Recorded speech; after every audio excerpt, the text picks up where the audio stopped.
नमस्कार दोस्तों, मैं अमन आप सभी लोगों का ई लर्निंग विद दुर्गेश पर तथा स्टडी विद दुर्गेश पर हार्दिक स्वागत करता हूं। दोस्तों, आज से इस ऑनलाइन प्लेटफार्म पर ई लर्निंग विद दुर्गेश और स्टडी विद दुर्गेश के इस ऑनलाइन प्लेटफार्म पर एक नई सीरीज का शुभारंभ हो रहा है, जिसका नाम है भारतीय संविधान एवं राज्य व्यवस्था। तो दोस्तों, इंडियन पॉलिटी एंड कॉन्स्टिट्यूशन एक नई सीरीज का शुभारंभ हो रहा है इस आपके चैनल पर, आपके इस ऑनलाइन प्लेटफार्म पर, जिसका नाम है स्टडी विद दुर्गेश और दूसरा जो चैनल है उसका नाम है ई लर्निंग विद दुर्गेश। तो दोस्तों, दोनों चैनलों को आप लोग सब्सक्राइब कर दें। और दोस्तों, आज से ये जो नई सीरीज़ प्रारंभ हो रही है, यह सीरीज़ काफ़ी महत्वपूर्ण है। दोस्तों, ये जो सीरीज़ है, इससे जितने भी टॉपिक है, जितने भी इसके तथ्य हैं, वो सभी एग्ज़ाम के दृष्टिकोण से काफ़ी महत्वपूर्ण हैं। और उम्मीद मानिए, यकीन मानिए दोस्तों, कि जो भी इसमें फैक्ट्स बताए जाएंगे वो फैक्ट्स आपको किताबों में नहीं मिलेंगे, लेकिन यदि पूरे फैक्ट्स की बात की जाए तो पूरे फैक्ट्स आपको किताबों में नहीं मिलेंगे। तो दोस्तों, आप लोगों से निवेदन है कि इस महत्वपूर्ण फैक्ट को न छोड़ें, और उसके लिए आपको क्या करना होगा कि हमारे वीडियो के साथ, हमारे इस क्लास के साथ आपको बने रहना है। तो दोस्तों, यह सीरीज़ जो होने वाली है, यह सीरीज़ एक क्रम से चलेगी और सभी पहलू पे, सभी, इसका कोई भी ऐसा क्षेत्र नहीं होगा जो हमसे अछूता रह जाए। भारतीय संविधान एवं राज्य व्यवस्था का कोई भी ऐसा टॉपिक नहीं होगा जो हमसे छूट जाए। तो दोस्तों, और उसके हर एक पहलू पे, हर एक तथ्य पर चर्चा होगी, और जो एग्ज़ाम के दृष्टिकोण से काफ़ी महत्वपूर्ण है। और यह जो सीरीज़ है, ये इसमें आपको काफ़ी ज्ञानवर्धक होगा। तो दोस्तों, आप लोगों से उम्मीद करता हूँ कि आपको ये वीडियो ज़रूर पसंद आएगा, और आगे इसी प्रकार के वीडियो आपके पास आते रहेंगे, जिसमें रोचक जानकारियाँ, रोचक तथ्य होंगे जो परीक्षाओं के दृष्टिकोण से काफ़ी महत्वपूर्ण होंगे। तो दोस्तों, आपको बता दें कि इस वीडियो को ज़्यादा से ज़्यादा लोगों के पास शेयर करें, और ताकि इसका फ़ायदा जो है आपके इष्ट मित्रों को भी मिल सके। और यदि ज़्यादा से ज़्यादा लोग हमारे साथ जुड़ेंगे तो हमारा भी मनोबल बढ़ेगा और हम कुछ और बेहतर करने का प्रयास करेंगे दोस्तों। तो दोस्तों, भारतीय संविधान एवं राज्य व्यवस्था, इंडियन कॉन्स्टिट्यूशन एंड पॉलिटी। तो इस जो सीरीज़ की जो पहली टॉपिक है वो है संविधान सभा। तो दोस्तों, जैसा कि आपके स्क्रीन पर दिख रहा होगा, पहली टॉपिक क्या है? संविधान सभा है। तो दोस्तों, आपको बता दें कि किसी भी देश की शासन व्यवस्था को संचालित करने के लिए संविधान की आवश्यकता पड़ती है। संविधान की आवश्यकता पड़ती है, और संविधान की आवश्यकता पड़ती है दोस्तों, तो उस संविधान का निर्माण होता है। निर्माण या तो संविधान सभा के द्वारा हो, या तो जैसे ब्रिटेन का संविधान रीति रिवाजों पर आधारित है, परंपराओं पर आधारित है, लेकिन संविधान का होना आवश्यक है। अब वो संविधान चाहे जिस प्रकार से हो, चाहे रीति रिवाज परंपराओं पर आधारित हो, चाहे किसी विशेष संविधान सभा के द्वारा एक निश्चित तिथि में लिखा गया संविधान हो। तो दोस्तों, जैसा कि हमारे भारत देश आज़ाद हुआ था 1947 में, तो स्वाभाविक सी बात है, उसके पहले ही इसकी तैयारी शुरू हो गई थी कि भारत की शासन व्यवस्था किस प्रकार से होगी, उसका संविधान कैसा होगा, उसकी संविधान में क्या क्या प्रावधान होंगे, भारतीय नागरिकों के लिए कैसे अधिकार होंगे, कैसे उनके कर्तव्य होंगे। इन सब चीज़ों के बारे में हम लोग विस्तृत चर्चा आगे करेंगे। तो दोस्तों, आपको बता दें, संविधान सभा उस समय की एक ऐसी संस्था थी जिसके द्वारा भारतीय संविधान का निर्माण किया गया था। तो दोस्तों, हम लोग संविधान सभा के बारे में पूरी तरह से विस्तृत जानकारी लेंगे कि भारतीय संविधान का निर्माण कैसे हुआ था, इसमें कौन कौन से सदस्य थे, किन सदस्यों ने क्या अपना महत्वपूर्ण योगदान दिया, उन सभी के बारे में हम लोग पढ़ेंगे। और जो एग्ज़ाम के पर्पज़ से, एग्ज़ाम के दृष्टिकोण से, परीक्षाओं के जो महत्वपूर्ण तथ्य हैं, उन सब के बारे में भी हम पढ़ेंगे। दोस्तों, यकीन मानिए, यदि आप हमारे साथ इस सीरीज का अंत करते हैं तो आप बहुत ही रोचक जानकारियां आपके अंदर आ जाएंगी संविधान से रिलेटेड, भारतीय राज्य व्यवस्था से संबंधित। तो दोस्तों, इस सीरीज को मिस ना करें, ज़्यादा से ज़्यादा जल्दी से जल्दी लोगों के पास शेयर कर दें, और एक कॉपी और एक पेन लेकर बैठ जाएं और हमारे साथ इन महत्वपूर्ण जानकारियों को लिखें, और उन तथ्यों को लिखें और उन तथ्यों को याद करें जो इसमें महत्वपूर्ण हैं। तो दोस्तों, ज़्यादा देर न करते हुए, आज ये पहली क्लास है इसकी, भारतीय राज्य व्यवस्था एवं संविधान की, और उसका जो पहला टॉपिक हम लोगों ने चूज किया है उसका नाम है संविधान सभा, जिसे इंडियन कॉन्स्टिट्यूट असेंबली कहते हैं दोस्तों। तो दोस्तों, आइए हम इस सीरीज का शुभारंभ करते हैं, इस क्लास का शुभारंभ करते हैं, और इस टॉपिक का शुभारंभ करते हैं संविधान सभा का। तो दोस्तों, भारतीय संविधान एवं राज्य व्यवस्था की पहली टॉपिक जो हम लोगों ने ली है वो है संविधान सभा, जो आपके स्क्रीन पर सबसे ऊपर लाल कलर रेड कलर से दिख रहा होगा दोस्तों। तो ये है संविधान सभा। संविधान सभा हमारी क्या है, ये पहली टॉपिक है दोस्तों। इस चीज़ को आप लोग ध्यान दीजिएगा, क्योंकि टॉपिक के बारे में हमें जानकारी ज़रूर होनी चाहिए कि हम क्या पढ़ रहे हैं। तो वो क्या है दोस्तों, संविधान सभा है। अब इसके बारे में हम लोग चर्चा शुरू करते हैं। तो ब्रिटेन के प्रधानमंत्री, यहाँ से इसकी शुरुआत होती है इस टॉपिक की, कि ब्रिटेन के प्रधानमंत्री विंस्टन चर्चिल, ब्रिटेन के प्रधानमंत्री विंस्टन चर्चिल ने सन 1942 में क्रिप्स मिशन को भारत भेजा, लेकिन भारतीयों द्वारा इस मिशन का जोरदार विरोध हुआ और मिशन असफल हुआ दोस्तों आपको बता दें कि 1942 में ब्रिटेन के प्रधानमंत्री कौन थे, विंस्टन चर्चिल थे। और विंस्टन चर्चिल के द्वारा सन 1942 में एक मिशन भेजा गया था जिसका नाम था क्रिप्स मिशन दोस्तों। और यह मिशन भारत जब आया तो भारतीयों ने इस मिशन का जोरदार विरोध हुआ दोस्तों। और यह मिशन जिस उद्देश्य से आया था, अपने उद्देश्यों में यह मिशन असफल हुआ। क्यों असफल हुआ, क्योंकि भारतीयों ने इसका जोरदार भरपूर विरोध किया दोस्तों। तो दोस्तों इससे ये प्रश्न बनता है कि 1942 में कौन सा मिशन भारत आया था। ये प्रश्न आप लोग अगर यदि आता है तो आपको याद रखना है कि 1942 में क्रिप्स मिशन आया था। यदि पूछता है कि क्रिप्स मिशन कब आया था, तो 1942 में आया था। और 1942 में जो क्रिप्स मिशन आया था वो किसके द्वारा भेजा गया था, तो ब्रिटेन की सरकार में विंस्टन चर्चिल जो प्रधानमंत्री थे उनके द्वारा इस मिशन को भेजा गया था दोस्तों। इस चीज़ को आप लोग ध्यान में रखिएगा। आइए हम अब आगे बढ़ते हैं। अब बात आती है दोस्तों, जो क्रिप्स मिशन भारत आया था इसका भारतीयों द्वारा जोरदार विरोध हुआ। हमारे भारत के जो बड़े बुद्धिजीवी थे, जो हमारे देश के स्वतंत्रता सेनानी थे, जिन्होंने भारतीय स्वतंत्रता के लिए काफ़ी लड़ाई लड़ी थी, उन लोगों के द्वारा इस मिशन का विरोध हुआ। और इस मिशन का विरोध करते हुए नए नए संज्ञा उसे दी गई। जैसे क्रिप्स मिशन में हमारे राष्ट्रपिता महात्मा गांधी ने क्रिप्स मिशन के संदर्भ में कौन सी बात कही थी, उन्होंने इसे किस चीज़ की संज्ञा दी थी, तो महात्मा गांधी ने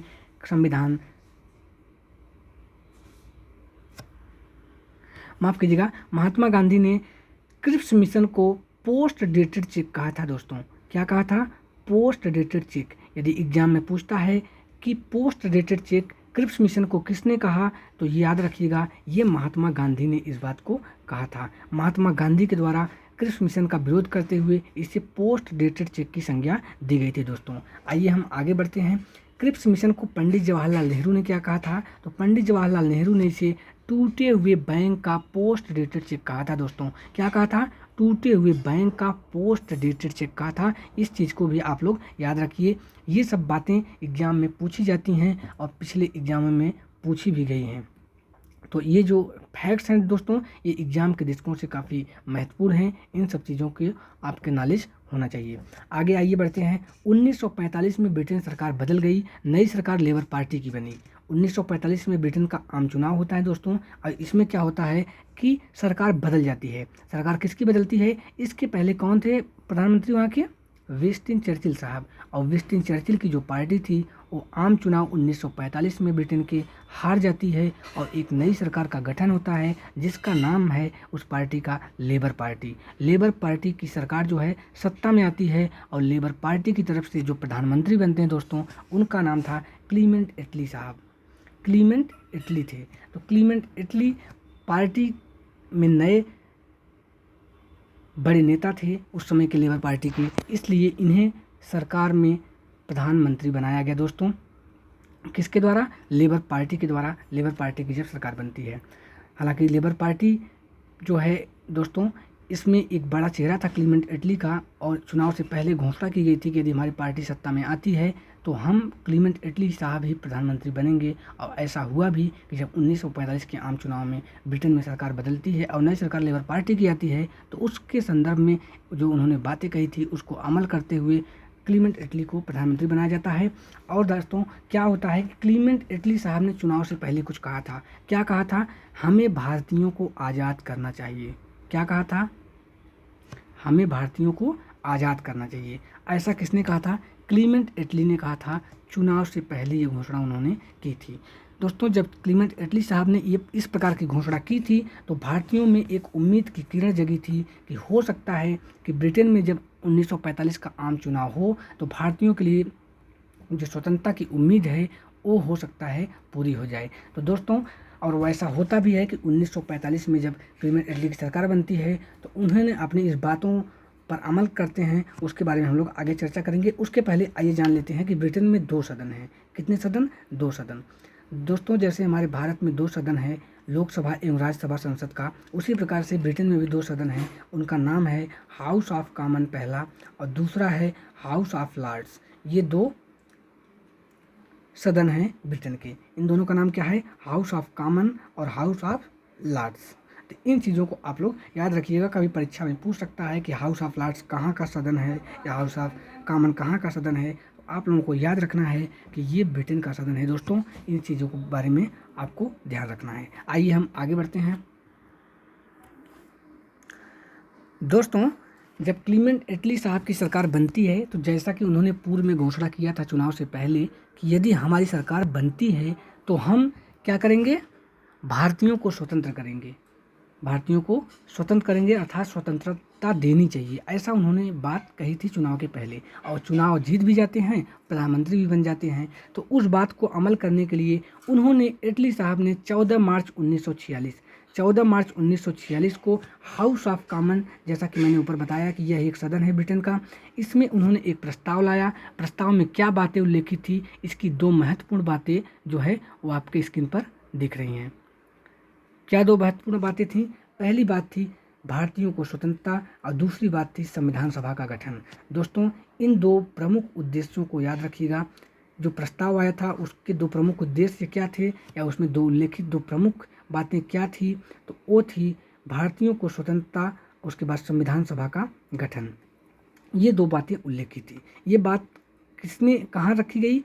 एक प्रस्ताव के रूप में 14 मार्च 1946 को हाउस ऑफ कॉमन में रखा गया इटली सरकार के द्वारा। तो दोस्तों, सहमति के पश्चात, अब यहाँ पर ध्यान दीजिएगा, इस प्रस्ताव पर सहमति मिल गई ब्रिटेन की संसद से। ठीक है, सहमति के पश्चात सहमति मिल जाती है, एक कैबिनेट मिशन बनाया गया। इस चीज़ को आप लोग ध्यान रखिएगा। कैबिनेट मिशन एक महत्वपूर्ण शब्द आपके सामने दिख रहा होगा, इसके बारे में हम लोग आगे चर्चा करेंगे। कैबिनेट मिशन बनाया गया और भारत में भेजा गया। कहाँ भेजा गया? भारत में भेजा गया। और कैबिनेट मिशन जो है था वो कब पहुँचा? 24 मार्च 1946 को भारत पहुँचा। कैबिनेट मिशन बनाया गया किसकी सहमति के पश्चात? इटली साहब ने जो हाउस ऑफ कॉमन में एक प्रस्ताव रखा था 14 मार्च 1946 को, तो उस प्रस्ताव में 2 बातें क्या उल्लेखित थी? भारतीयों को स्वतंत्रता और संविधान सभा का गठन।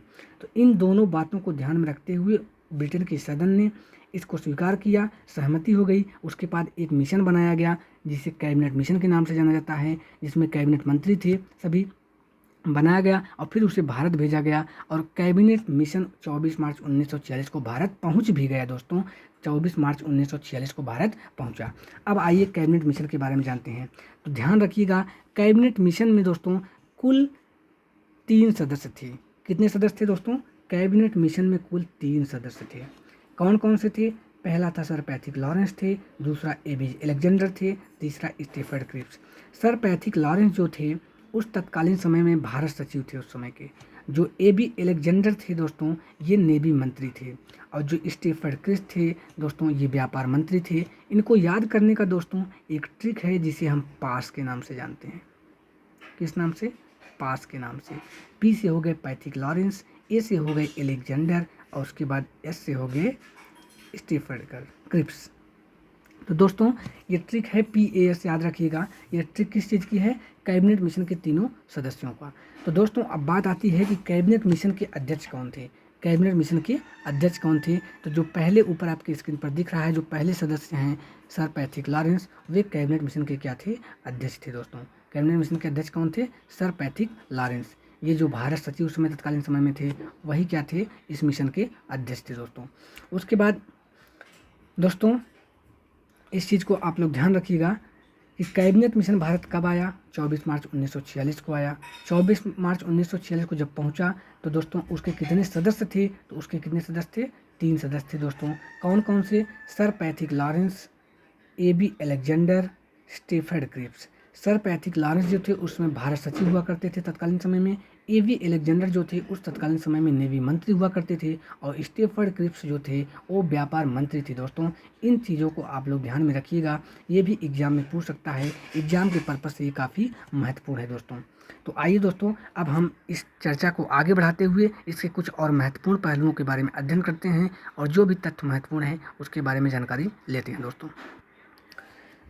कैबिनेट मिशन योजना के प्रमुख उद्देश्य क्या थे? तो इसके दो प्रमुख उद्देश्यों के बारे में यहाँ चर्चा की जा रही है। नीचे आप लोग देखेंगे कि कैबिनेट मिशन योजना के जो दो प्रमुख उद्देश्य थे उनके बारे में हम लोग नीचे दिखाई दे रहा होगा आपको कि संविधान सभा संविधान सभा के निर्माण के लिए जो कैबिनेट मिशन भेजा गया था उसके दो प्रमुख उद्देश्य यहाँ पर प्रमुख उद्देश्य निम्नलिखित हैं। पहला क्या है? संविधान सभा बनाना। दूसरा क्या है? अंतरिम सरकार का गठन। पहला क्या है? संविधान सभा बनाना। दूसरा क्या है? अंतरिम सरकार का गठन। अब बात आती है कि संविधान सभा बनाना। दोस्तों अब यहीं से संविधान सभा जो बनती है उसकी बात यहीं से प्रारंभ होती है। ये बात कहाँ से शुरू हुई थी दोस्तों? तो क्लीमेंट एटली ने जो प्रस्ताव रखा था उसमें ये बातें स्पष्ट रूप से लिखी गई थी कि संविधान सभा का निर्माण और भारतीयों को स्वतंत्रता, ये उनके उद्देश्य में थी। उद्देश्य की सहमति के पश्चात मिशन को भारत भेजा गया। मिशन के जो प्रमुख उद्देश्य क्या थे? उनका प्रमुख उद्देश्य था संविधान सभा बनाना, उसके बाद अंतरिम सरकार का गठन। दोस्तों संविधान सभा का कार्य क्या था? भारतीय संविधान का निर्माण करना। ठीक है, तो उसका चुनाव किस प्रकार से होगा, कितने सदस्य होंगे, एक प्रतिनिधि कितनी जनसंख्या का प्रतिनिधित्व करेगा, इन सब चीज़ों के बारे में इसका निर्धारण करना था किसको? कैबिनेट मिशन को। तो दोस्तों पहली बात हुई संविधान सभा का निर्माण करना। संविधान सभा का निर्माण कैबिनेट मिशन के संस्तुतियों के आधार पर बाद में हुआ भी, इस चीज़ को आप लोग ध्यान में रखिएगा। और दूसरी बात आती है अंतरिम सरकार का गठन। अब कुछ लोगों के मन में आ रहा होगा कि अंतरिम सरकार क्या है। तो दोस्तों आपको बता देना चाहता हूँ कि जब आज़ादी से पहले और आज़ादी के बाद जब तक भारतीय संविधान पूरी तरह से बनकर तैयार नहीं हो गया, जब तक लागू नहीं हो गया, तब तक प्रश्न ये आता है कि देश की शासन व्यवस्था कैसे संचालित होगी दोस्तों। तो उसके लिए एक सरकार का गठन किया गया कि जब तक देश में आम चुनाव नहीं हो जाता, किसी नई सरकार का गठन नहीं हो जाता, तब तक एक ऐसी सरकार का गठन किया जाएगा जो पूरे देश की शासन व्यवस्था को संचालित करेगा। और उसी सरकार को दोस्तों क्या कहते हैं? अंतरिम सरकार कहते हैं दोस्तों। इस चीज़ को आप लोग अपने दिमाग में रखिएगा। कभी भी अंतरिम सरकार आपके दिमाग में आए तो अंतरिम सरकार उस समय गठन की गई थी। क्यों? क्योंकि उस समय इसके पहले कोई सरकार थी नहीं, तो ये शासन व्यवस्था को संचालित करने के लिए एक गठन किया गया था दोस्तों। वही थी क्या? अंतरिम सरकार। आइए दोस्तों अब इसके अन्य पहलुओं पर हम चर्चा करते हैं। अब बात आती है संविधान सभा की मांग। तो कैबिनेट मिशन तो भारत आया था संविधान सभा के निर्माण करवाने के लिए, लेकिन बात आती है दोस्तों यहाँ पे प्रश्न ये है कि संविधान सभा की क्या कभी मांग भारत में हुई? अगर मांग हुई तो किसके द्वारा हुई, कब कब हुई, ये बात आपके दिमाग में आ रही होगी। तो दोस्तों आपको आज स्पष्ट कर देना चाहता हूँ, इसमें बहुत से ऐसे लोग हैं जो बहुत कन्फ्यूजन रहता है कि अनौपचारिक मांग पहली कब हुई थी, औपचारिक मांग कब हुई थी, कांग्रेस के द्वारा कब मांग की गई थी, नेहरू ने कब की थी। मतलब इस तरह से बहुत सारे प्रश्न हमारे जहन में, हमारे दिमाग में आते हैं। तो दोस्तों इसमें बहुत से कन्फ्यूजन सा बना रहता है हमारे दिमाग में कि कौन सी तिथि कब है, इसका बहुत कन्फ्यूजन रहता है। और अन्य कोचिंगों के द्वारा इन कन्फ्यूजन का स्पष्ट रूप से बताया नहीं जाता, जिसकी वजह से हमारे एग्ज़ाम में संविधान सभा से अगर इस प्रकार का प्रश्न आता है तो हमसे गलतियां हो जाती हैं, जब बाद में हमें जिसका बहुत दुख होता है। तो दोस्तों इन सब बातों को ध्यान में रखते हुए इस नोट्स को बनाया गया है जो आपके सामने दिख रहा है। आज उन सभी जो भी पहलू हैं, जो भी आपके मन में जो भी प्रश्न हैं, जो भी आपके अंदर कन्फ्यूजन है, उन सभी चीज़ों को आज दूर किया जाएगा। और निश्चित तौर पे उम्मीद करता हूं कि आपको ये वीडियो पसंद आएगा और आपके सभी कन्फ्यूजन, आपके सभी जो प्रश्न हैं उनका जो है पूरी तरह से हल सामने होगा आपके। तो दोस्तों आइए हम देखते हैं संविधान सभा की मांग कब कब हुई, किसके किसके द्वारा हुई, इस चीज़ को आप लोग ध्यान रखिएगा। तो दोस्तों संविधान सभा की मांग, जैसा कि आपके स्क्रीन पर ये टॉपिक शो कर रही है, ये हेडिंग दिख रहा है, इसी के बारे में हम लोग चर्चा करेंगे कि कब कब संविधान सभा की मांग हुई थी दोस्तों।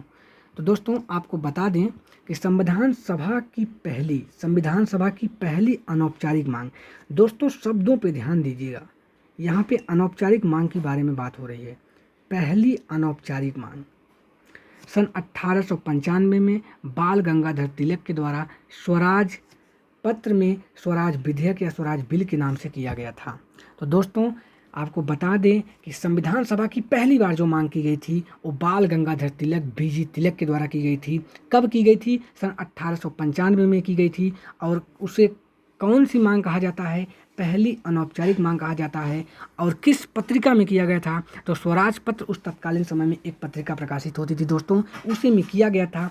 उसमें डायरेक्ट संविधान सभा ने लिख करके उसको स्वराज विधेयक या स्वराज बिल के नाम से किया गया था दोस्तों। तो ये बात प्रश्न आ सकता है कि स्वराज बिल या स्वराज विधेयक के नाम से संविधान सभा की पहली अनौपचारिक मांग किसके द्वारा और कब की गई? तो इन सब चीज़ों के बारे में आपके सामने स्पष्ट रूप से लिखा है कि 1895 में की गई थी, बाल गंगाधर तिलक के द्वारा की गई थी, स्वराज पत्र में की गई थी, और इसे स्वराज बिल या स्वराज विधेयक के नाम से की गई थी। और यह क्या थी? एक पहली अनौपचारिक मांग थी दोस्तों। इस चीज़ को आप लोग ध्यान रखिएगा, इसमें बहुत कन्फ्यूजन लोगों को रहता है, लेकिन मैं नहीं चाहता कि यदि मैं पढ़ा रहा हूँ आप लोगों को तो इस प्रकार का कोई कन्फ्यूजन आपके अंदर हो। आइए हम आगे देखते हैं दोस्तों। 1922 में संविधान सभा की मांग फिर से होती है। अभी तक 1895 में हुई बीजी तिलक के द्वारा, फिर उसके बाद दूसरी बार जो मांग होती है 1922 में होती है। ये हमारे राष्ट्रपिता महात्मा गांधी के द्वारा हुई थी। और उस समय एक यंग इंडिया प्रकाशित होती थी, एक पत्रिका, जिसमें उन्होंने की थी।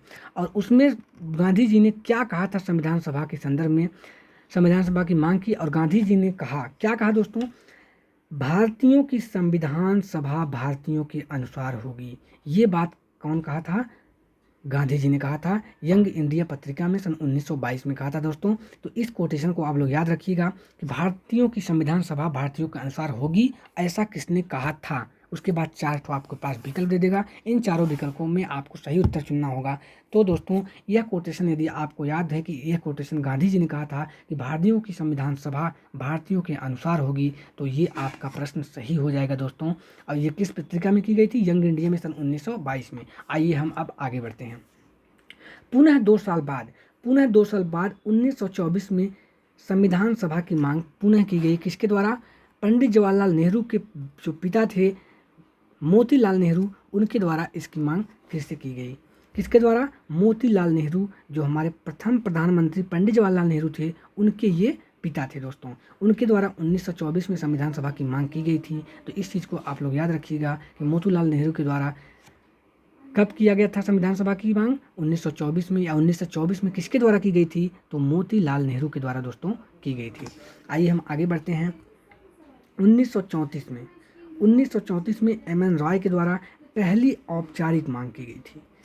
पहली औपचारिक। अभी तक आप लोग ऊपर जो देखे थे दोस्तों, ये एक अनौपचारिक मांग थी, लेकिन यह एक क्या है? औपचारिक मांग है दोस्तों। इन दोनों में आपको कन्फ्यूजन नहीं होना चाहिए। यही कन्फ्यूजन मैं दूर करने का प्रयास कर रहा हूँ कि 1934 में जो मांग हुई थी वो औपचारिक थी, और 1895 में जो हुई थी वो एक अनौपचारिक मांग थी दोस्तों। तो इन दोनों मांगों में आपको बहुत अंतर दिखाई दे रहा होगा। ये 1895 में हुई, ये बीजी तिलक के द्वारा हुई, ये 1934 में हुई, और एम.एन. राय अर्थात मानवेंद्र नाथ राय के द्वारा की गई थी दोस्तों। इस चीज़ को आप लोग याद रखिए। मैं बार बार कह रहा हूँ कि शब्दों पर ध्यान दीजिए, एक एक शब्द को ध्यान से पढ़िए, तभी आपका कॉन्सेप्ट क्लियर होगा, आपके कन्फ्यूजन दूर होंगे और आपके प्रश्नों का स्वयं उत्तर आपको मिल जाएगा। इस चीज़ को आपको ध्यान में रखना है। उसके बाद बात आती है, कांग्रेस ने पहली बार संविधान सभा की मांग 1935 में की। दोस्तों भारतीय राष्ट्रीय कांग्रेस उस समय की एक पहली संस्था थी जिसके द्वारा संविधान सभा की मांग की गई थी दोस्तों। वो 1935 में की गई थी। और ये किसके द्वारा की गई थी? कांग्रेस के द्वारा। तो ये कन्फ्यूजन आपके अंदर नहीं होना चाहिए। इसके आगे क्या है? 1938 में संविधान सभा की एक बार फिर मांग होती है दोस्तों। ये मांग किसके द्वारा होती है दोस्तों? तो ये मांग होती है पंडित जवाहरलाल नेहरू के द्वारा। लेकिन किसकी ओर से?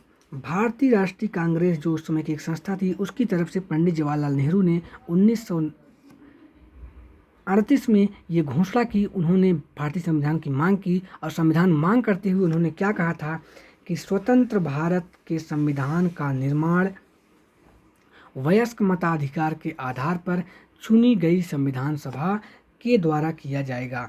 तो ये कोटेशन आपको ध्यान रखना है, गांधी जी वाला कोटेशन और पंडित जवाहरलाल नेहरू वाला कोटेशन, इन दोनों को आपको स्पष्ट रूप से याद रखना है कि गांधी जी ने क्या कहा था कि भारतीयों की संविधान सभा भारतीयों के अनुसार होगी, जबकि पंडित जवाहरलाल नेहरू ने क्या कहा था 1938 में भारतीय राष्ट्रीय कांग्रेस की तरफ से ये मांग करते हुए संविधान सभा की उन्होंने कहा था कि स्वतंत्र भारत के संविधान का निर्माण वयस्क मताधिकार के आधार पर चुनी गई संविधान सभा के द्वारा किया जाएगा दोस्तों। तो दोस्तों ये वीडियो ज़्यादा बड़ा ना हो, इसके तथ्य ज़्यादा आपके पास ना हो जिससे याद करने में आपको समस्या हो। डेली आप प्रतिदिन जितने भी फैक्ट्स आपके सामने उपस्थित होते हैं उन सभी को आपको रिवाइज करना है, याद करना है। इसी प्रकार से हम थोड़े थोड़े फैक्ट करके आपको संविधान सभा के जितने भी फैक्ट्स हैं, आपको रोचक फैक्ट्स जो एग्ज़ाम के पर्पज़ से काफ़ी महत्वपूर्ण हैं, उन सभी फैक्ट को आपके सामने उपस्थित कराएंगे। उन सबको आपको नोट्स में लिखना है और याद करना है, ताकि आने वाले आगामी एग्जामों में संविधान सभा से संबंधित आपके अंदर किसी प्रकार का कोई कन्फ्यूजन न रहे और किसी भी एग्जाम में आप इस टॉपिक से कोई गलती ना करें। दोस्तों यकीन मानिए, इसी प्रकार से हम आराम से बढ़ते हुए आपको एक चीज़ हमारे साथ बनाना होगा, वो है धैर्य। या दोस्तों धैर्य का फल मीठा होता है। यदि आप हमारे साथ धैर्य बनाकर रह गए, पूरे सीरीज को ख़त्म कर दिए, तो यकीन मानिए दोस्तों फिर शायद आपको संविधान को पढ़ना न पड़े। केवल व केवल यदि कुछ करना होगा तो एग्ज़ाम के कुछ दिन पहले केवल एक बार अपने नोट्स को उठाकर रिवाइज करना होगा दोस्तों। जी हाँ, आपने सही सुना, आपको दोबारा नहीं पढ़ना होगा, केवल व केवल रिवाइज करना होगा दोस्तों। इसलिए मैं आप लोगों से बार बार कह रहा हूँ कि नोट्स ले लीजिए, उसको लिखिए, इन सब चीज़ों को लिखिए, जो भी तथ्य आपके सामने हैं इनको याद करिए। यकीन मानिए संविधान सभा में अभी आने वाले ऐसे वीडियो आपको मैं अपलोड करूँगा, छोटे छोटे, जो संविधान सभा में ऐसी रोचक जानकारियाँ मिलेंगी जो किसी किताबों में आपको नहीं मिलेंगी दोस्तों। ये बात सही है, आप धैर्य के साथ हमारे साथ बने रहिए। अभी ये पहला वीडियो था दोस्तों, इसके आगे अभी बहुत सारे वीडियो संविधान सभा के बनेंगे जिसमें बहुत सी रोचक जानकारियाँ आएंगी दोस्तों आपके सामने। तो दोस्तों यकीन करिए, आप हमारे साथ बने रहिए, आपका बहुत ही बड़ा फ़ायदा होने वाला है दोस्तों संविधान से। जो संविधान आपको बार बार पढ़ना पड़ रहा था वो शायद अब न पढ़ना पड़े, लेकिन उसके लिए एक चीज़ काफ़ी आवश्यक है, वो है आपका धैर्य। यदि आप धैर्य बनाकर हमारे साथ रहते हैं तो धैर्य का फल मीठा होता है दोस्तों। और इसी के साथ मैं अपनी वाणी को विराम देता हूँ, और ज़्यादा से ज़्यादा लोगों के पास इस वीडियो को शेयर करें, और हमारे चैनल को जो अभी तक सब्सक्राइब नहीं किए हैं सब्सक्राइब करें, और वीडियो को लाइक कर दें, और कमेंट करके यदि कोई कमी है, यदि कोई बात आपको अच्छी लगी है तो उस कमेंट करके हमें बताएं, ताकि हम उस कमी में सुधार कर सकें। यदि कोई अच्छी बात आप हमारे बारे में लिखेंगे तो हमारा मनोबल इससे और बढ़ेगा और हम कुछ और बेहतर करने का प्रयास करेंगे दोस्तों। तब तक के लिए मैं आपसे अनुमति चाहता हूँ। जय हिंद, जय भारत, नमस्कार दोस्तों।